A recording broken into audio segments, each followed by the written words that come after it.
क्या केवल नाम जप से भगवत प्राप्ति हो सकती है? केवल नाम जप से क्या भगवत प्राप्ति हो सकती है? उत्तर, आप नाम जप का नियम तो लें। यदि निरंतर नाम जप चलता रहा तो शब्द याद रख लो, स्वयं भगवान आएंगे आपसे मिलने के लिए। यदि निरंतर नाम चलता रहा तो इस शब्द याद रख लो, स्वयं भगवान आएंगे आपसे मिलने के लिए। आप नाम जप का नियम लें, प्रतिज्ञा करें, निभाएंगे तो भगवान निश्चित नाम जप से भगवत प्राप्ति हो जाएगी। केवल नाम जप से। सर्वोत्तम साधन क्या? भाई जी महाराज कह रहे हैं, मेरी फर्स्ट मतलब प्रथम, लास्ट मतलब अंतिम, और लेटेस्ट माने वर्तमान, तीनों की अनुभूतियों से मैं कहता हूं केवल नाम जप से कल्याण हो जाएगा। तो क्या केवल नाम जप से भगवत प्राप्ति हो जाएगी? अवश्य केवल नाम जप से भगवत प्राप्ति हो जाएगी। तुम निरंतर नाम जपने का नियम लो, स्वयं भगवान आकर आपको दर्शन देंगे। तीसरा प्रश्न, क्या बिना भाव के नाम जप करने से काम हो जाएगा? मन नहीं लगता, भाव नहीं बनता, पर नाम जप कर रहे हैं तो इससे काम हो जाएगा? उत्तर, जिस प्रकार अग्नि में दाहिका शक्ति स्वाभाविक है, चाहे भूल से छुओ, चाहे भाव से छुओ, चाहे कुभाव से छुओ, उसमें दाहिका शक्ति है, वो आपको जला देगी। ऐसे ही समस्त पापों को, समस्त प्रपंच को, जगत के मोह को भस्म करने की सामर्थ्य नाम में है। इसलिए जैसे अग्नि बिना भाव के या भाव के, श्रद्धा के या श्रद्धा के, भूल से या जानकारी से, जैसे भी अग्नि छू जाए वो आपको जला देगी, क्योंकि उसमें दाहिका शक्ति है। ऐसे नाम में चाहे भाव से, चाहे कुभाव से, चाहे श्रद्धा से, चाहे अश्रद्धा से, मन लगे या न लगे, नाम जप करोगे तो नाम में सामर्थ्य समस्त पापों को भस्म करना, समस्त प्रपंच के मोह को मिटा देना और सच्चिदानंद भगवान से मिला देना। ये नाम अपनी शक्ति से करेगा। तुम्हारा भाव बने या ना बने, तुम जप केवल करो। मन लगे या न लगे, तुम केवल जप करो। हमने सुना है भगवान के नाम लेने से पापों का सर्वनाश हो जाता है। आपका क्या अनुभव है इस विषय में? उत्तर, बड़े से बड़े पाप भगवान के नाम जपने से नष्ट हो जाते हैं। पूर्व के पापों का नाश करने के लिए भगवान नाम सबसे बड़ा और शीघ्र फलदायक है। इससे बड़ा कोई प्रायश्चित नहीं है, इससे बड़ा कोई तीर्थ नहीं है। पाप नष्ट करने के लिए भगवान का नाम सर्वश्रेष्ठ है।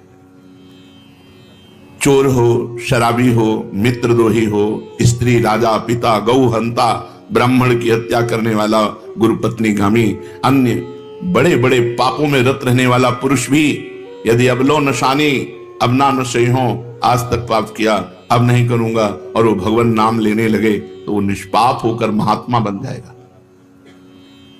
जो महत पापों में है वो भी भगवान नाम जप करके महात्मा बन जाएगा। ये महापुरुषों का अनुभव। भगवान नाम केवल पापों का ही नाश करता है कि अन्य कोई लाभ भी प्राप्त होता है? उत्तर, भगवान नाम पापों का नाश करके ही शांत नहीं हो जाता।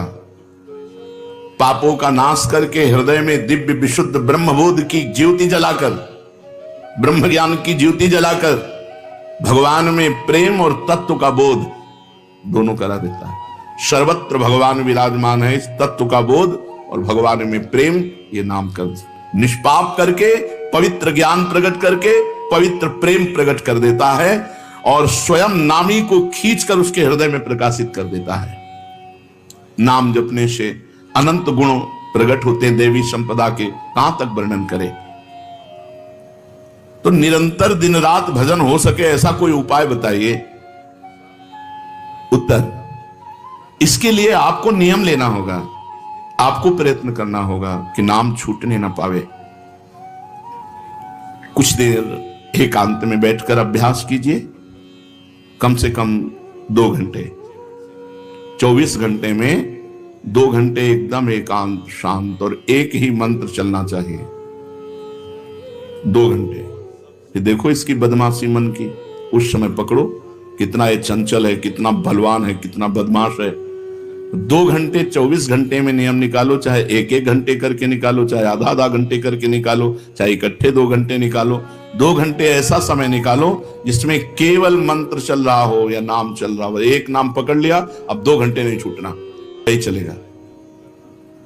यदि 2 घंटे एकांत में बैठकर लगातार भजन करोगे तो शेष 22 घंटे चलाने की सामर्थ्य प्राप्त हो जाएगी।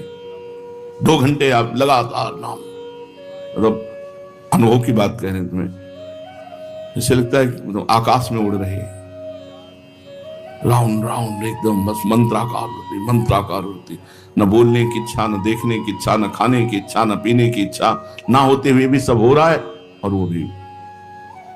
यदि 2 घंटे एकांत लगातार नाम जप किया जाए तो 22 घंटे जपने का हमको पावर मिल जाएगा, 2 घंटे का। अब हमको महत्व बुद्धि रखनी है नाम में। हानि हरिवंश के नाम अंतर परे, लाभ हरिवंश उच्चरत बानी। हमें रुपया लाभ नहीं, भोजन लाभ नहीं, जीवन लाभ नहीं, जीना लाभ नहीं, नाम जप लाभ है। नाम जब छूटा तो हमारी सबसे बड़ी हानि हो गई। जब ऐसे महत्व बुद्धि रखोगे तब निरंतर नाम जप चलेगा। निरंतर दिन रात भजन हो सके उसके लिए आपको प्रयत्न करना पड़ेगा।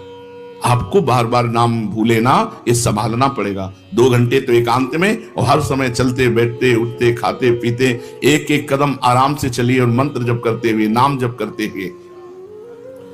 ये नाम जप इतना कठिन क्यों लगता है? उत्तर, पूर्व संचित पाप कर्म होने के कारण हमारी दूषित वृत्ति जब तक रहती है तब तक भजन में मन नहीं लगता। पापवंत कर सहज शुभाऊ, भजन मोर ते भाव न काऊ।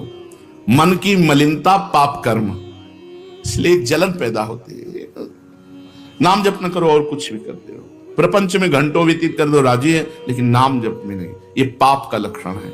ये हमारे पाप संचित हैं, पाप जमा है। इसीलिए भगवान के महामाधुर्य अमृत में नाम में रुचि नहीं होती। राधा नाम सुधारसम दशेतुम। जब तक रुचि नहीं होती तब तक जबरदस्ती, जैसे कड़वी दवा रोग नाश के लिए खाई जाती है, ऐसे जप करो, जबरदस्ती नाम जप करो। और इस चक्कर में मत पड़ो कि मानसिक से ज्यादा लाभ होता है। हमें नाम जप चाहिए, चाहे हमें वाचिक करना पड़े राधा राधा राधा राधा राधा। अगर हमारा मन नहीं लग रहा, बात नहीं बन रही, भजन में नहीं बैठ पा रहे, तो राधा राधा राधा राधा राधा राधा राधा राधा राधा राधा राधा राधा राधा राधा। इसको कौन रोक सकता है? इसको मन तो नहीं रोक सकता। जाएगा कहां? भाग के आ जाएगा। जब दवा के रूप में जबरदस्ती नाम लोगे तो तुम्हारे पापों का नाश होगा। और जहां मन की मलिनता पाप नष्ट हुए कि तुम्हें नाम में एक नशा, एक स्वाद, एक ऐसा आसक्ति जिससे तुम नाम छोड़ ही नहीं पाओगे। वृंदावन में तो बहुत जल्दी ये स्थिति आ जाएगी, क्योंकि महामहिम भगवान का परम पावन धाम है और यहाँ की महिमा हिया फिरे स्वार्थ आपने, तो भजन गए फिरे बाह। यहाँ तो स्वयं भजन साधक को पकड़ता है। थोड़ा साधक प्रयास करे तो भजन पकड़ लेगा साधक को, निरंतर भजन चलेगा। और क्या क्या सहायक हो सकता है नाम निरंतर जप करने के लिए? पहला, नाम प्रेमी संतों का संग। ध्रुवदास जी ने भी कहा है, भजन न होई संग बिनु, और भजन बिना नहीं प्रेम, छिनहु भजन न छाड़िए, धरिए यह ध्रुव नेम। बिना भगवत भजन करने वाले संतों के संग के निरंतर भजन करने की रुचि हो ही नहीं सकती। इसलिए सबसे पहला है भजन करने वाले नाम प्रेमी संत का संग, नाम प्रेमी संग का, भजनानंदी संत का संग करो।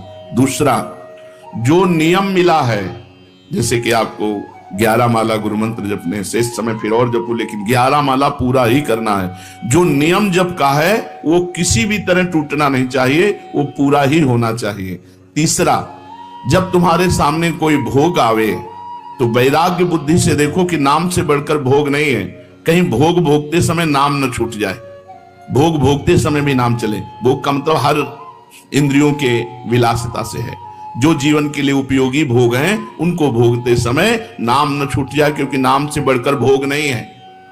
जिनके दिमाग में नाम की महिमा ऐसी नहीं रहती, वो भोग प्राप्त होने पर नाम छोड़ देते हैं। खा रहे हैं, हंस रहे हैं, खेल नहीं, एक एक कवल बड़ी सावधानी से नाम चल रहा है और हम एक एक कवल भोजन पाते जा रहे हैं, या जो क्रिया कर रहे हैं क्रिया कर रहे हैं बहुत आराम से और नाम जप चल रहा है।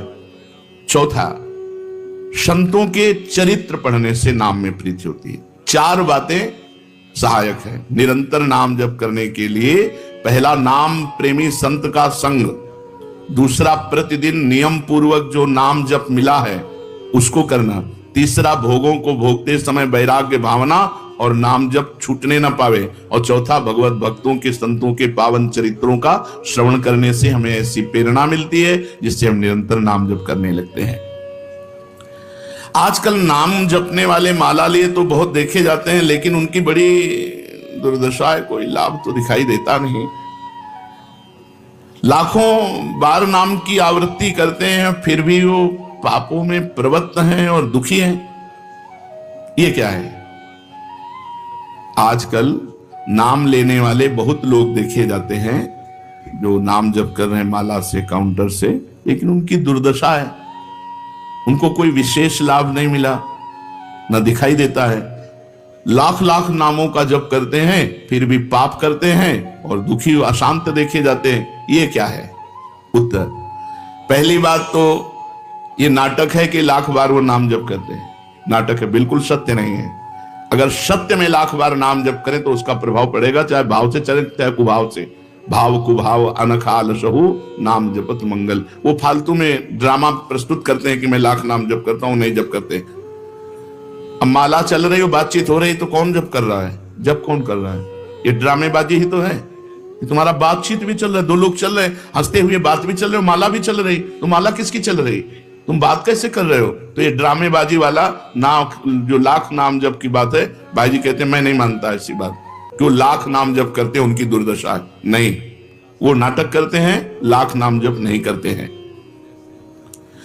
वो धोखा दे रहे हैं अपने आप को और दूसरों को कि मैं लाख नाम जप कर रहा हूं। दूसरा कारण कि उनकी नाम में रुचि नहीं है, नाम में प्रीति नहीं है, नाम में महत्व बुद्धि नहीं है। पहले तो लाख नाम जप नहीं करते, दूसरा जो जपते हैं उसमें न प्रीति है, न रुचि है, न एकाग्रता है। तीसरी, वो नाम को ऐसे बहुत सस्ते में समझते हैं, बहुत हल्के में लेते हैं, उनको नाम के महत्व का पता नहीं है। तीसरा, वो शास्त्र विरुद्ध आचरण करते हैं, शास्त्र विरुद्ध आचरण करते हैं। चौथा, मामूली सिर में दर्द हुआ या कोई घटना, वो तुरंत तो नाम जप का प्रयोग कर देते हैं। मैंने जो नाम जप किया उससे मेरा सर दर्द ठीक हो जाए, मैंने जो नाम जप किया उससे बात हो जाए। इसलिए वो चंद रुपए के लिए, चंद भोगों के लिए नाम को दे देते हैं। आरोग्यता के लिए, मान बढ़ाई के लिए, संतान सुख के लिए, समस्या हटाने के लिए वो भगवान नाम का प्रयोग कर देते हैं। तो फल ये होता है कि जो कुछ थोड़ा बारा नाम जप करते हैं वो ऐसे खर्चा हो जाता है और पाप करते हैं, परिणाम में दुख भोगते हैं, लाभ मिलता नहीं। तो दिखाई देता है कि भाई ये कहते हैं हम लाख नाम जप करते हैं फिर भी दुर्दशा है। वस्तुतः ऐसा नहीं है। जब नाम की ऐसी महिमा है तो सब लोग नाम परायण क्यों नहीं हो जाते? सब लोग क्यों नाम जप नहीं करते? तो नाम परायण होना तुमने सहज समझ रखा है क्या? बड़े भाग जिसके होते हैं उसके नाम में रुचि होती है। ये सहज दिखता है, ये जपने में सहज नहीं है। आप जप के देखो, लड़ाई शुरू हो जाएगी, अंदर ही महाभारत शुरू हो जाएगा। ये जो मन बुद्धि चित्त अहंकार हैं ये सब विचलित करने लगेंगे। जप करके तो देखो साधक को, अगर मन जप में लग गया है तो बहुत बड़ी सिद्धि मिल गई। हमारा मन आसक्त हो रहा है जप में, ये बहुत बड़ी सिद्धि मिल गई। जो नाम को केवल शब्द समझते हैं या नाम को केवल पाप नाश का उपाय समझते हैं, वो नाम को वास्तविक नहीं जान पा रहे। तो भोगों में प्रीति होने के कारण, पाप कर्मों में वर्तमान में रुचि होने के कारण, नाम का महत्व ना जानने के कारण, कई ऐसे कारण हैं जिनके कारण लोग नाम जप नहीं कर पाते। जैसे आज एक एकांतिक में कह रहे थे कि मुझे डर लगता है आपके पास आने में कि आप मेरी सब गलतियां छुड़वा देंगे। हमका धन्य है, पहले व्यक्ति ऐसे मिले जो इतना गलतियों से प्रेम करते हैं, इतना गलत बातों से प्रेम। बोले मैं इसीलिए नहीं आ रहा था कि मैं जाऊंगा तो छुड़वा देंगे, वो ये छुड़वा दो, वो छोड़ो, वो छोड़ो, वो छोड़ो। बोले डर लगता है आपसे। तो ऐसे ही नाम जपने में रुचि नहीं होती। मेरी शराब छूट जाएगी, मेरा अमुक कार्य छूट जाएगा, मेरी भोग विलासिता छूट जाएगी। जबकि ये असत है, ये छूटेगा तो महान सच्चिदानंद सुख प्राप्त होगा। भगवान नाम के परायण कैसे लोग होते हैं? तो कहते हैं ऐसे लोग भगवान नाम के परायण तब होते हैं जब भारी विपत्ति आती है इनके ऊपर और कोई आसरा नहीं मिलता, फिर एक रास्ता दिखाई देता है भगवान। भारी विपत्ति अब कोई नहीं, तब एक रास्ता दिखाई देता है भगवान, वो भगवान के नाम के सहारे हो गए। जब कहीं आशा पूर्ति का ठिकाना ना रहा, जगत के लोग बात नहीं करते, रोग शरीर में हो गया, समाज में अपमान हो गया, तो प्राण रो पड़े कि अब क्या होगा, तो संत संग मिल जाता है, अब भजन होगा, अब भजन होगा। तो ऐसे लोगों को फिर भगवान साधु संग देते हैं ऐसी परिस्थिति में, और फिर वो भजन में लग जाते हैं। जो पापी लोग हैं, पाप करते हैं, गंदे आचरण करते हैं, ये भारी विपत्ति में जब पड़ते हैं और भगवान उस समय इनको जब साधु संग देते हैं तब नाम जप होता है। भगवान कृपा जब करते हैं तब ये लाइन मिलती है, गृह कारज नाना जंजाला, ते अति दुर्गम शैल विशाला, यही सर आवत अति कठिनाई, राम कृपा बिनु आई न जाई। बिना भगवान की कृपा के संत समागम में आना बड़ा कठिन, और आ गया तो बड़े भाग पाइब सत्संगा, तो बिना ही प्रयास होई भवभंगा। बिना प्रयास के इस संसार का बंधन नष्ट हो जाता है। तो ये जो विषयी लोग हैं, जो पाप परायण लोग हैं, इनको जब भारी झटका लगता है, अपमान, विपत्ति, शरीर में रोग, कोई बात न करे, सब जगह से तिरस्कार, तो भगवान उस पर कृपा करते हैं, साधु संग देते हैं। उस स्थिति में जब उसे साधु संग मिलता है, वो भगवान के नाम के परायण हो जाता है। भगवान नाम का सहारा लेकर पाप करने वालों की क्या दुर्गति होती है, क्या दशा होती है। जो नाम जब भी करते हैं और नाम के बल से कि पाप नष्ट हो जाएंगे, पाप करते हैं। भगवान नाम लेने वालों को पाप करने की कोई छूट नहीं मिल गई है। जो नाम की महिमा को याद करके पाप करते हैं, कि नाम तो जब हो ही रहा है, पाप नष्ट हो जाएगा, उनको निश्चित नरक जाना पड़ता है। ये नामापराध है। 10 नामापराध में नाम की महिमा को याद करके नाम के बल से पाप करना, वो आदमी निश्चित नरक जाएगा। उसको नारकी पुरुष भी थूकेंगे, क्योंकि नाम जब करने वाला जब नाम के बल से पाप करता है तो वज्रलेप हो जाता है। त्रुटि होना अलग बात होती, पाप करना अलग बात होता है। त्रुटि होने में जैसे अपने परमार्थ में चल रहे हैं, कुसंग वशात हम फिसल गए, तो भगवान जन अवगुण प्रभु मान न काहू, दीन बंधु अति मृदुल स्वभाव। वो नाम के सहारे पाप नहीं कर रहा, पर त्रुटि हो गई, चूक हो गई, फिसल गया। तो राहत न प्रभु चित्त चूक किए की, करत सुरत सहबार ही। भगवान हृदय की बात देखते हैं कि पाप कर्म करना नहीं चाहता, लेकिन मेरी माया के विवश होकर पाप कर्म, एक हर्षित होकर संकल्प बनाकर पाप करना, तो वो वज्रलेप है। वो नाम नहीं मिटाएगा, नरक मिटाएगा। वो नरक में जब जाओगे उसका दंड मिलेगा, तब मिटेगा। ऐसों का पाप वज्रलेप हो जाता है जो नाम के बल से पाप करते हैं। कभी कभी ऐसा लगता है कि नाम महिमा केवल रोचकता के लिए वर्णन की गई है, ऐसी है नहीं। नहीं नहीं नहीं, ये यथार्थ तत्व है। बड़े बड़े ऋषि, बड़े बड़े संत, महात्मा, भक्त नाम की महिमा का प्रत्यक्ष अनुभव करके नाम की महिमा को गाए। नाम के रसिक मतवाले होकर नाम प्रेम में मस्त हुए, कभी हंसते, कभी रोते, कभी नाचते, कभी गाते। ये सिद्ध बात है, ये केवल रोचकता की बात नहीं है, और ये हम अपने जीवन की भी बात कहते हैं। भगवान की कृपा से सांख्य योग में भी प्रवेश रहा, अष्टांग योग में भी प्रवेश रहा, कर्म योग में भी प्रवेश रहा, और भक्ति योग में भी प्रवेश हुआ। और भक्ति में प्रेम लक्षणा भक्ति, प्रेम लक्षणा भक्ति में निकुंज भक्ति, उसमें भी सार बात नाम